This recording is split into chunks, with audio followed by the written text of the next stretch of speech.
Hi friends, how are you? I am Mohammed Leon from LeonsBD, and in this video I'll show you how to summarize data by pivot table in MS Excel. Okay, so this is my table and I want to make a summary of this table. Okay, so let's get started. Okay, so for pivot table, go to insert and from here pivot table, then select pivot table. Okay, from here select a table or range. So this is my table. I'll select this table entirely.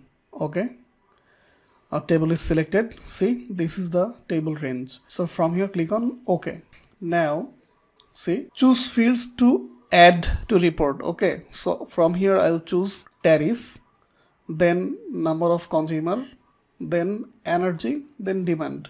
You can select according to your needs. Okay, then here see, already pivot table is created. So this is the summary of this big table. Okay, so see, I have this number of tariff and this is the number of total consumer under this tariff, and this is the number of total sum of energy amount under this tariff, and this is the sum of demand charge under this tariff.